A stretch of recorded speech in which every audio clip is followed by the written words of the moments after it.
Oke, kita lanjut ya. Jam 1. Selamat siang ya. Jadi ini orderan yang masuk siang ini. Ini yang tadi pagi kita mau kirim. Habis ini kita langsung kirim ya. Nah, ini di order buat Honda Brio ya. Brio ini sama seperti Mobilio ya. Brio ini sama seperti Mobilio yang versi sipit, jadi versi baru ya Brio-nya. Jadi sama seperti Honda Mobilio ya. H4 Cri XHP 50 second generation, karena headlampnya kan sama ya, Mobilio dengan Brio ya. Kita ulang ya. Jadi watt dan looks-nya syarat bolam bagus itu harus real ya. Realnya dia adalah 30 watt ya. Saya tidak bilang dia 60 watt, dia 70 watt, dia 80 watt. Tidak, real 30 watt. Dibaca dari mana? Dari wattmeter ya. Jadi berdasarkan fakta di wattmeter. Wattmeter bilang 30 watt ya kita bilang 30 watt ya, bukannya berdasarkan tulisan. Karena banyak pedagang, banyak pabrikan yang menulis wattnya segede-gedenya ya. Wattnya segede-gedenya supaya kenapa? Supaya Anda beli, padahal kenyataannya wattnya kecil ya. Ini real watt 30 watt ya, 5500 Kelvin ya, 5500 Kelvin. Jadi masih ada kuningnya. Anda bisa lihat di tembok hasil outputnya masih terlihat kuningnya ya. Jadi kalau untuk bertanya hujan tembus atau tidak, dari testimoni yang sudah pasang hujan tembus ya, karena warnanya tidak terlalu putih tapi ada kekuningnya ya. Syarat kedua bolam bagus adalah harus stabil ya. Kenapa harus stabil? Karena sudah 30 watt ya, kita tidak boleh ngedrop itu bolam kalau boleh dibilang bagus ya. Karena banyak sekali bolam yang awal wattnya memang besar ya, 40 watt, tapi setelah nyala 5 menit 10 menit turun menjadi 20 watt. Kenapa? Karena drivernya memang tidak stabil. Satu. Kedua, karena kepanas. Betul, dia panas ngedrop. Kenapa bisa panas? Karena desainnya dari LED-nya tidak mendukung ya. Bagaimana tidak panas? Karena Indonesia ini LED kan dipakai untuk di wilayah Indonesia. Indonesia ini negara panas, negara tropis. Nggak ada istilahnya di Indonesia suhunya bisa 20 derajat ya.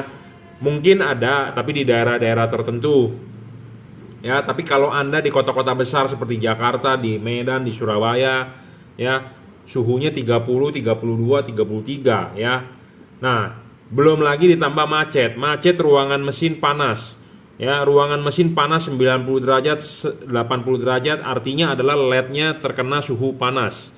Kalau dengan alasan LED tersebut panas, wattnya turun, ya berarti bolam tersebut tidak bagus. Jadi dalam kondisi apapun ya, LED tersebut tidak boleh ngedrop. Mau panas, mau dingin ya, itu baru boleh dibilang bagus ya. Karena kenapa? Indonesia satu alasannya adalah negara tropis, negara panas, bukan negara 4 musim yang ada musim salju. Jadi LED tersebut pasti akan panas, tidak mungkin dingin ya. Jadi kalau alasannya panas ngedrop, dia ada sensor, dia bagus katanya ada sensor supaya mencegah chipnya tidak rusak, ya berarti LED-nya ngedrop gitu. Nah, syarat bolam ngedrop itu tidak memenuhi syarat bolam bagus gitu ya. Bolam bagus tidak boleh ngedrop ya. Syarat selanjutnya bolam bagus adalah harus adjustable ya, harus bisa di-adjust. Kenapa? Karena kita mengkonversi dari halogen ke LED. Tentu reflektornya adalah punya halogen. Nah, kita harus menyesuaikan posisinya halogen terhadap posisinya LED terhadap halogen. Jadi makanya LED yang adjustable lebih menguntungkan dibandingkan Anda beli yang fix fokus ya. Saya ngomong apa adanya, Anda beli LED yang adjustable lebih menguntungkan dibandingkan Anda beli yang fix fokus ya.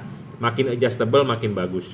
Dan ada garis cut off yang penting. Nah, garis cut off itu dibentuk dari mana? Dibentuk dari payung. Payung ini tujuannya apa? Untuk membatasi cahaya yang keluar, supaya low beam dengan high beamnya ada perbedaan ya. Karena lampu H4 ini mempunyai dua fokus, fokus low beam dengan fokus high beam. Nah, fokus low beam harus di posisi low beam, fokusnya high beam harus di posisi high beam. Jangan fokusnya low beam di posisi high beam.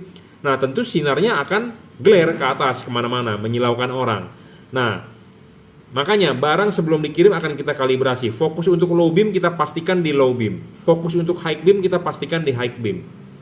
Payung ini juga kita pastikan bahwa payungnya benar untuk membentuk cut off gitu ya.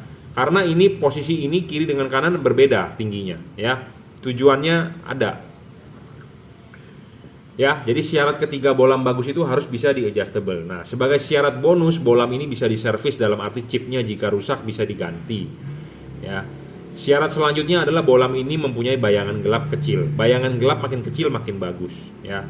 Makin tidak gelap makin bagus. Makin gelap makin merugikan Anda, ya. Bohlam ini tidak, bayangan gelapnya tidak terlalu besar, ya. Samar-samar lah. Makin samar-samar makin bagus. Makin tidak ada bayangan gelap makin bagus tentunya. Ya, bohlam ini juga tidak storing, apalagi ini dipakai di mobil Honda Brio, mobil dengan cc kecil. Ya, sensor-sensor banyak sekali, ya, tidak mengganggu radio mobil Anda. Di mobil itu banyak sensor, sensor TPS, sensor MAF, sensor temperatur segala macam. Nah, kalau LED itu storing, ya, mengganggu elektronik mobil Anda. Nah, kalau mengganggu elektronik mobil Anda bisa menyebabkan mobil tersebut idle-nya tidak stabil. Jadi waktu lampu nyala mesin bergetar, ya. Waktu lampu nyala Anda gas, kok gasnya mesti dalam baru mobil jalan. Nah, itu storing. Memang saya berbicara begini mungkin buat Anda yang nggak paham atau buat Anda yang nggak mengerti, mungkin saya dibilang si Jungki lagi berkhotbah. Tapi kalau Anda yang sudah pernah mengalami, Anda pusing, nah ini LED saya jamin bisa menyelesaikan solusi masalah Anda, ya. Nah, H4 itu pemasangan, ya, harus dilepas dulu ininya, ya. Klipin, sudah duduk dengan benar, diklipin baru pasang karet. Nah, headlamp H4 di Indonesia pasti menggunakan karet, ya. Nah, menggunakan karet ini penting karena Anda pasang, ya, karet tidak ada yang dibobok, karet tidak ada yang dirobek atau dirusak. Pasangkan dulu karetnya dengan baik, baru LED masuk. Nah, LED sudah masuk, nah ini heatsink terlihat, ya. Heatsink terlihat makin banyak makin bagus. Ya, kenapa? Karena untuk keluarnya udara atau untuk masuknya udara. Karena si kipas angin berputar di sini, ya, kipas angin berputar, angin akan meniup dan akan keluar dari celah-celah heatsink ini. Atau kalau menurut Anda kipasnya ini akan meniup ke belakang, angin bisa disedot dari sini. Karena saya bilang ini kipasnya adalah tiup, tapi ada orang yang bilang ini sedot, ya terserah, nggak masalah. Intinya adalah bukan di masalah disedot atau ditiup, tapi masalahnya adalah di celahnya, di celah yang bisa menyebabkan angin keluar.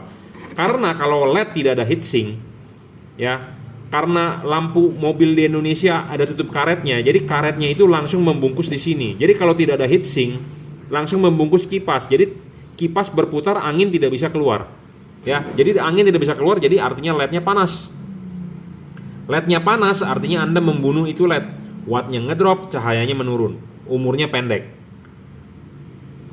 Ya, Anda harus membeli LED yang ada pendinginan, ya, supaya tidak ngedrop, ya, karena Indonesia itu negara macet, negara panas, macet, suhu ruangan mesin pasti panas, yang ditiupkan kipas angin adalah angin panas. Jadi kalau LED-nya tidak stabil bisa ngedrop, ya berarti LED-nya tidak bagus, ngedrop, gitu ya, turun wattnya, ya, cahayanya meredup. Nah, LED ini tidak ngedrop, dijamin, ya. Jadi makanya syarat bagus bohlam itu apa, harus dijabarkan, ya, karena semua pedagang pasti bilang produknya bagus. Tidak ada pedagang yang bilang produknya jelek. Bagusnya di mana harus jelas, ya, seperti itu. Jadi ini panduan buat Anda yang mau memilih LED, yang masih bingung mana yang bagus, mana yang jelek, mana yang ini, mana yang itu, dan ada yang bertanya mereknya apa. Produk yang saya jual adalah mereknya Juragan Lampu, ya. Jika Anda beli di saya adalah mereknya Juragan Lampu, ya. Cree XHP 50 second generation 30 watt double Cooper PCB. Jadi pendinginan di sini sudah teknologi terkini, ya. Ada batang tembaga di tengah.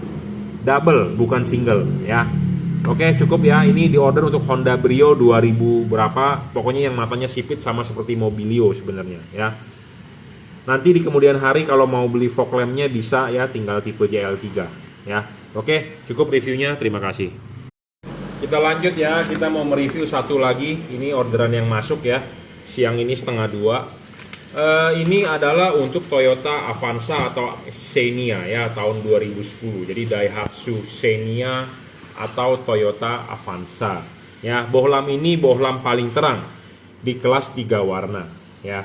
Di kelas 3 warna bohlam ini paling terang. Apa sih perbedaannya dengan yang tipe Cree? Nah, Anda bisa bisa melihat bedanya, nanti videonya akan kita tampilkan, ya. Jadi kalau ini 3 warna, ya, paling terang dia mempunyai dua buah chip. Di sini ada chip kuning dengan chip putih. Nah, chip putihnya bisa nyala sendiri, chip kuningnya bisa nyala sendiri, dan bisa nyala dua-duanya. Ya, jadi bisa warnanya bisa berubah warna. Ya, warnanya bisa warna putih, bisa putih kuning, bisa kuning. Ya, jadi bohlam ini bohlam all weather, bohlam segala cuaca. Putihnya Anda bisa pakai pada saat jalanan kering. Ya, kuningnya Anda bisa pakai pada saat jalanan basah, hujan atau kabut. Ya, sedangkan lampu jauhnya tetap warna putih. Ya, warna putih lampu jauhnya. Lampu jauh tetap warna putih, yang bisa berubah warna adalah lampu dekat. Ya, jadi bohlam ini merupakan bohlam segala cuaca.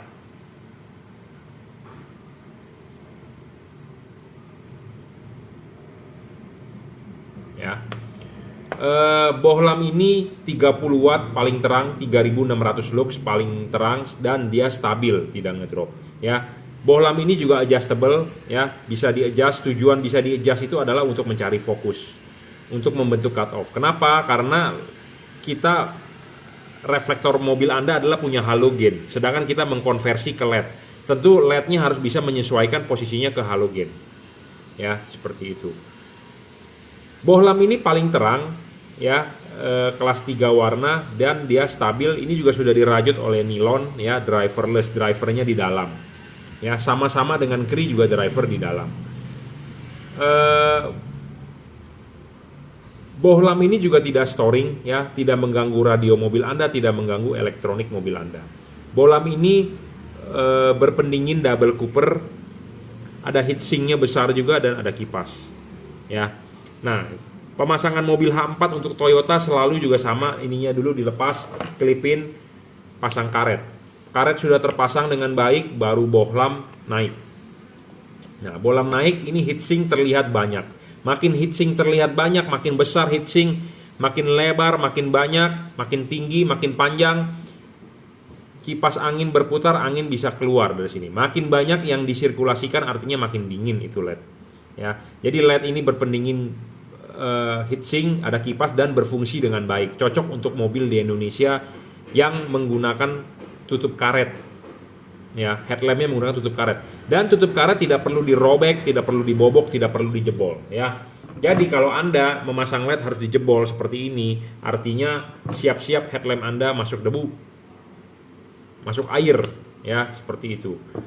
Nah, kalau ini nggak usah, PNP, ya, plug and play, ya, Anda tinggal colok soket, tinggal pasang, nyala, selesai. Ya. Nah, apa sih perbedaannya dengan Cree? Apa perbedaan dengan Cree? Cree mempunyai keunggulan, dia bisa diservis jika rusak chipnya. Ya, dan chip Cree itu heavy duty. Heavy duty itu dalam arti bisa diajak kerja berat.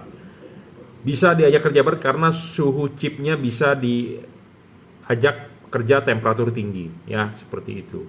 Nah, kalau ini menggunakan chip CSP, chip size package, ya, tipe CSP. Saya kalau Anda mau diajak kerja berat, saya sih lebih yakin tipe Cree, ya. Walaupun LED ini juga awet, ya, tapi Cree itu gimana ya? Saya merasa lebih pede, lebih heavy duty aja. Jadi istilahnya keker lah gitu, ya. Sebenarnya sih sama-sama saja. Ya, dia juga mempunyai cut off bagus. Kenapa? Karena dia mempunyai payung, ya, payungnya menyerupai halogen, ya, bisa kita kalibrasi sebelum kita kirim. Makanya untuk Anda, ya, yang beli LED di saya, Anda sudah order di Bukalapak, Anda sudah order di Tokopedia, silakan kirimkan foto mobilnya, atau Anda chat ke saya untuk mobil apa, tahun berapa, kirimkan foto mobilnya di bagian depan, ya. Karena Anda beli ada gratis untuk kalibrasi. Kenapa saya perlu kalibrasi? Supaya hasilnya maksimal. Kenapa hasilnya supaya maksimal? Jangan sampai Anda enak, Anda pakai mobil terang lampunya, tapi jangan sampai mengganggu orang lain. Ya, mengganggu orang lain itu dalam arti apa? Silau. Ya, ada juga yang mengeluhkan, lampu mobil saya terang, Pak, tapi kok sinarnya tidak napak ya di jalan, malah sinarnya ke atas. Nah, sinar ke atas itu karena H4 ini mempunyai dua buah fokus. Fokus low beam dengan fokus high beam. Tentu fokus low beam harus di chipnya yang bagian low beam, tentu fokusnya harus di fokus low beam. Chipnya yang high beam tentu fokusnya harus di fokus high beam. Jangan sampai chipnya low beam di fokus high beam. Tentu sinarnya tidak akan napak di jalan, sinarnya akan tinggi. Nah, tinggi akhirnya Anda muter-muter pakai obeng, itu reflektornya diturunin. Nah, yang begitu salah sebenarnya. Ya, jadi makanya LED itu perlu dikalibrasi karena kita mengkonversi dari halogen ke LED. LED-nya ini banyak macamnya, bisa diputar, ya. Diputar untuk membentuk cut off, untuk mencari cut off, ya. Dan pastikan fokusnya low beam dengan high beam sesuai, ya. Baru LED tersebut bisa bagus. Banyak orang mencari LED hanya wattnya gede. Watt gede betul, terang, tetapi kalau tidak fokus juga akan hasilnya tidak bagus, ya. LED-nya overheat, LED yang ngedrop juga tidak bagus, ya. Jadi makanya LED bagus itu mempunyai syarat yang ada beberapa yang harus dipenuhi. Contohnya begini, Anda seorang pengusaha, Anda bos, Anda punya karyawan, Anda mencari kategori karyawan bukan hanya itu karyawan itu pintar. Karyawan itu pintar tapi kalau tidak jujur juga percuma. Karyawan itu pintar, dia jujur tapi tidak rajin juga percuma. Jadi ada syarat yang beberapa syarat yang harus dipenuhi. Sama seperti LED, bukan hanya wattnya gede, tapi harus bisa stabil, harus bisa adjustable, harus bisa berpendingin bagus, membuang panas. Ya, jadi syarat-syarat LED bagus itu ada beberapa syarat yang harus terpenuhi, ya. Sama seperti Anda mencari karyawan yang istilahnya the best, harus rajin, harus pintar, harus jujur. Karyawan tersebut pintar, karyawan tersebut rajin, tapi tidak jujur juga nggak bisa. Anda mau dicipoain terus jadi bos kan nggak mungkin, gitu ya. Nah sama seperti LED, ya. Jadi bukan hanya wattnya saja yang gede. Banyak orang yang mencari wattnya gede. Dia lihat di kardus atau lihat di deskripsinya dia percaya wattnya 60 watt, lumennya 15.000 lumen. Sekarang saya tanya, bagaimana membuktikannya 15.000 lumen? Apakah si penjualnya bisa membuktikan 15.000 lumen? Tidak bisa. Nah Anda jangan percayalah. Sebagai pembeli Anda jangan percaya soal lumen itu. Saya hanya bisa mengukur lux, ya, mengukur lux. Bohlam ini 3,5 kali lebih terang dibandingkan halogen H4 karena halogen H4 diukur 1000 lux, ini bohlam bisa 3500 lux, ya, seperti itu. Oke, ini diorder untuk Avanza Xenia 2010, ya. Nanti videonya akan kita gabungkan apa bedanya dengan tipe Cree, ya. Sebenarnya videonya sudah banyak tapi masih banyak orang juga bingung, jadi saya sering-sering untuk memadukan supaya Anda paham ya bedanya apa.